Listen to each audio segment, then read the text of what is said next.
Hey YouTube, what's going on? It's Adam here with Retro Repairs, and this is not a repair video, but rather an equipment unboxing video. So I did a little bit of Black Friday shopping this past weekend, and I'm just going to dive in here, show you what we got. So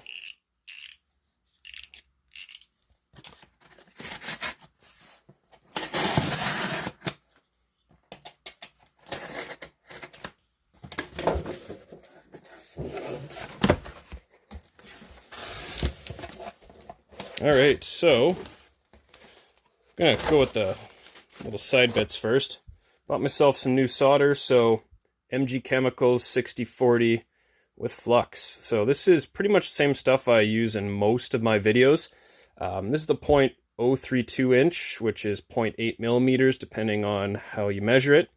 So I find it's a good size. It's not too thick, it's not too thin, so good size for a lot of purposes. You may want larger if you're doing some like really big pads or soldering, or smaller if you're doing really fine surface mount soldering. This one, I guess I ordered a second one of these.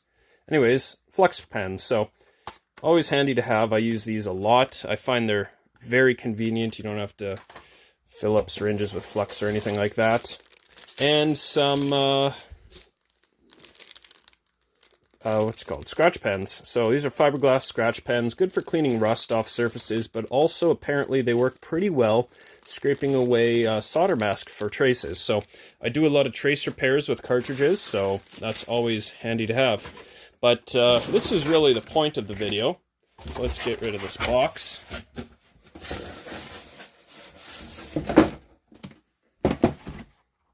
And this is the Hakko or Hakko, I haven't quite figured out how it is, but Hakko FR-301 Desoldering Gun. So this one was on sale on Amazon. It shipped directly from Hakko, so I know it's a genuine tool. It's not one of the clones that you can find on eBay or something for like $100. So this is a desoldering gun. It's relatively inexpensive, and I say relatively because it's not cheap. This cost me $355 Canadian, which works out to be about $270 in US dollars. So definitely not cheap, but when you compare it to other name brand desoldering equipment, it's actually very reasonably priced. Reviews on this were all very good. I looked up a lot of videos and people seem very pleased with it. So I think let's do a little, well, let's take a look at this first and then do an unboxing. So FR-301 is a new version of Hakko's desoldering gun. They used to make the FR-300, so they did a few enhancements with this, supposedly. So the one downside is the parts are not interchangeable between the two. So while they look very similar, they are not really that close together. Back we got a nice little example of some of the various profiles of nozzles you can buy. So it uses the N61 series nozzles, so something again to keep in mind if I'm looking for new nozzles. I believe this comes with a 1 millimeter diameter nozzle. Yeah, there it is right there. The N61-08 1 millimeter nozzle. So apparently that's a pretty good size for most of what I'm going to be doing. I guess through some trial and error we'll find out if maybe it's too big or too small for some certain things, but either way, let's crack this open. Take a look on the inside.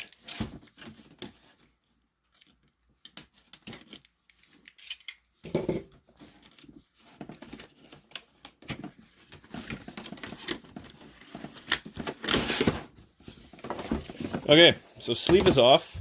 Got a nice, pretty sturdy carrying case. Nice that I can put that away when it's not in use. And take a look at the inside. So we've got the instruction manual. It looks like fully assembled, so that's good, but quick peek of what we've got. We have the Hakko FR-301 and the cord. It comes with a little stand, and every single review I've ever looked at has said that this stand is completely useless. I guess the idea is when you're not using it, you put the stand there and you lean the tip on there, but like, really doesn't work. I even saw a couple videos stating that someone left the stand on here, and one of the downsides is the really short cord. It's only, I think, 6 feet, but they left the, sorry, not stand, gun, left the gun on their table, and the weight of the cord actually pulled it off, and they ended up breaking the housing. So if we look and see how little plastic there is actually there, I could definitely see that happening. But anyways, going back to the case, so what else comes included? Let's put this in here.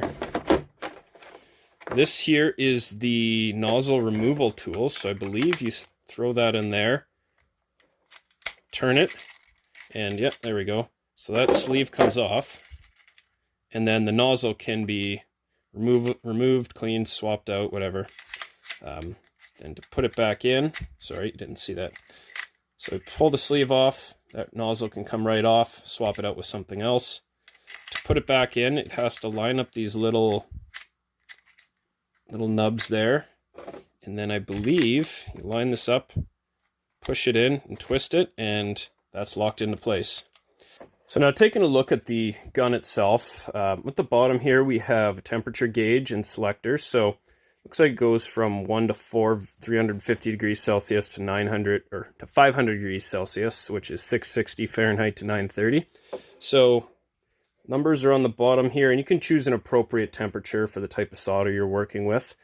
My guess would be something in the middle here for leaded solder. Probably number 2 would be good.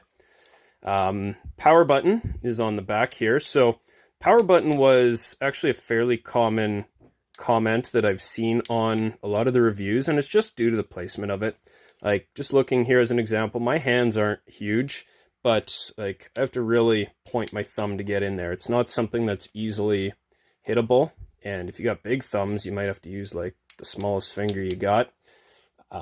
Like, not a deal breaker by any means, but again, something that just again, little design things that probably separate the expensive ones from the inexpensive ones. Trigger, this activates the vacuum, and I don't know, feels nice.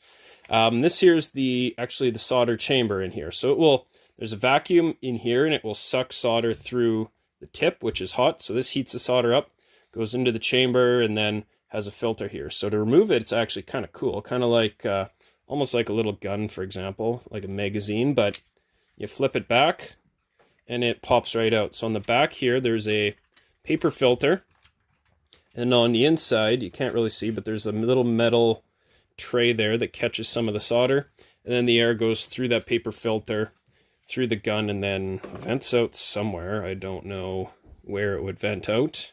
I don't know.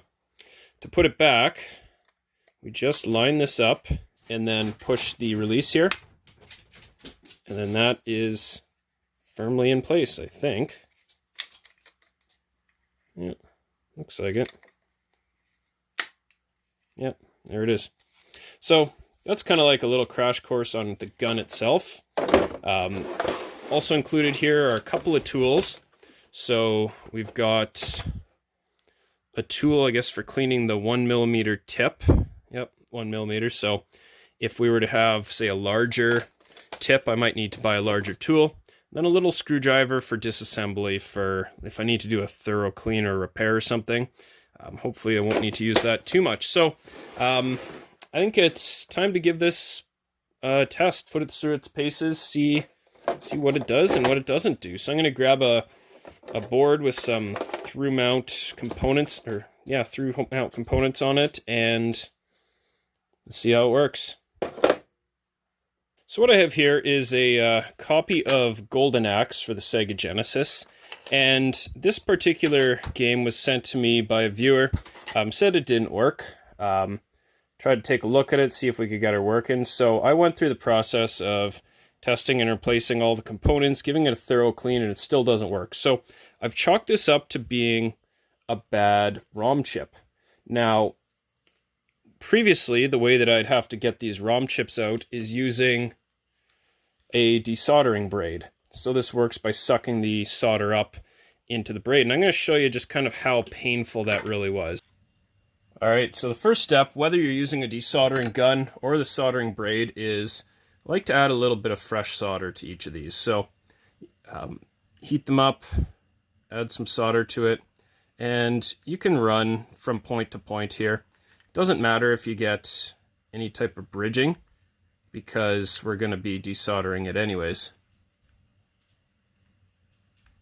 Normally I'd throw some flux on here, but I'm just doing a quick, I want to try it quick without anything extra, just to kind of exemplify the difference here. So I've just topped up these top pins here, and I'm going to show you kind of how it works with a desoldering braid.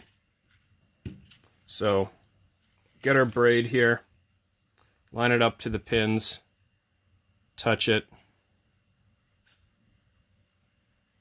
It would soak up into the braid, pull it off, and then probably do it again because it won't remove all of the solder in one go a lot of the times. And then, let's see if we can get a nice close-up of this. So that's still not perfectly clean. There's a little bit of hole there, and you can tell if it's clean by trying to wiggle these pins. That one's not terrible. It does move. And that one did break free. So that did come out not too bad. If they all went that easy, then I could probably do this in, let's say, within 5 minutes, maybe slightly more. Oops. I want to test it with the desoldering gun now. So let's reset. Okay, so let's turn this on. So we got the red light here, and this indicates that it's heating up. I'm going to put this to, I think 2 I said would probably be fine. So right about there. And supposedly this turns a different color or turns off altogether once it's heated. So just going to give it a chance to get up to temperature.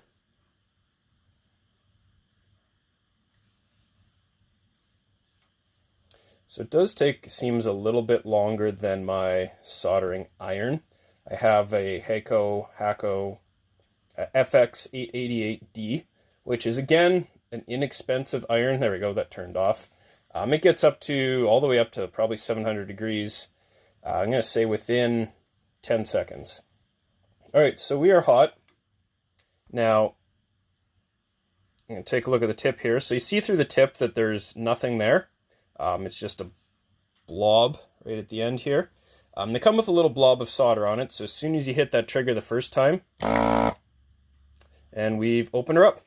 So let's try, I'm going to do a couple from a zoomed out position and a couple from in.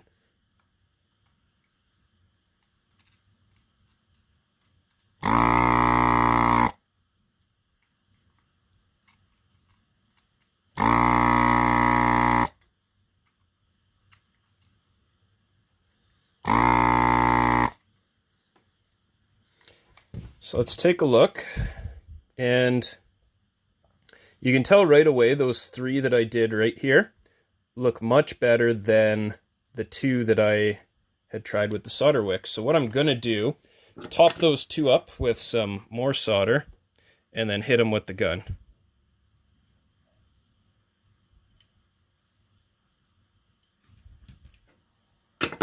Let's see if we can get a better zoom and get a good view of what's happening here.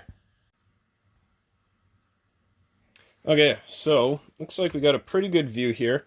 I'm going to try my best not to bump this camera too much, but it already didn't happen. Okay, so I'm just trying to get lined up here with the camera. So let's try that again on number 1.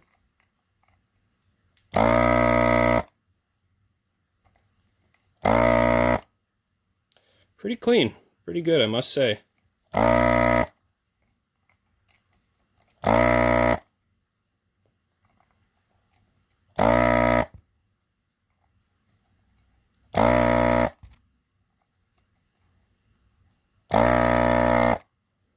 So a trick that I learned just from watching some videos of using this, for the record, I've never used a desoldering gun before. So you want to put the tip in, wiggle it around a little bit, vacuum it while it's hot, and then pull away and keep vacuuming. And that helps clear the chamber here. Or not the chamber, but the, I guess the tube. I don't know what we'd call it. The barrel. It's basically a gun, so we'll use gun terminology.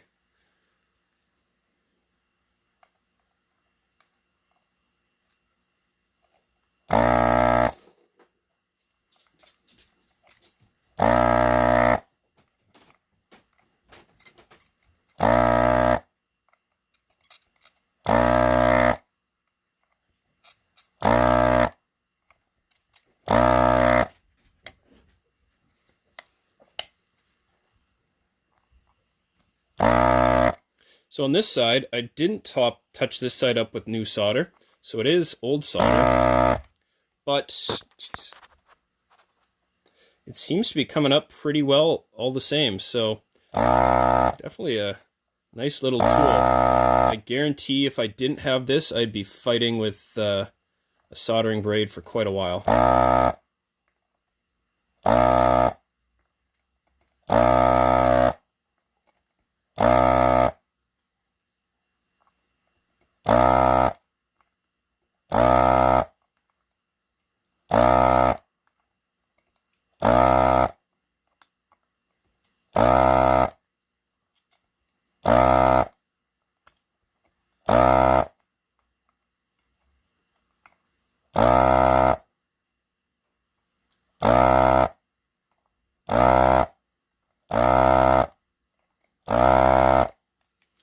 So that made quick work of that job. I must say I'm pretty impressed. I mean, I don't really have a frame of reference to go with, but just looking at those, they look pretty clean. And this chip is literally falling out. So I would say definitely worth the money. If removing chips and stuff like this is something that you do more than a few times, if you can afford one of these, I mean, this seems like a very great model. I'm not going to say great, sorry, but very good for the value anyways. They do make some less expensive ones. You can get them from some Chinese clone companies that maybe will run you about $100 instead of $270 US. So there are options out there. This seems to work very well. You sometimes get what you pay for, and sometimes you luck out and you get really a quality tool for a cheap price. So, I mean, you roll the dice with some of those clones. This one, all the reviews that I've read were pretty good. So, and I must say, based on this, I like it. From some other reviews, I've heard it's not always for everyone. So a couple things that it might not be great at is lead-free soldering or larger components, just because it might not generate quite enough heat. But for my purposes, I do mainly this type of soldering, and it seemed to work great. So that's going to be about it for this video. Hopefully you found this interesting, and if you're on the fence about whether or not to buy a Hakko FR-301 or even just a desoldering gun in general, I mean, this is really will be a time saver, I'd say. So there are lots of options out there. This one I was really kind of interested in, and it matches my Hakko soldering iron as well, so it seemed to be a good fit for me. But once again, thanks a lot for watching. Leave me a comment below, let me know what you think. Like the video if you did like it, subscribe to the channel, see more of my videos, and until next time, thanks a lot for watching, and we'll see you next video.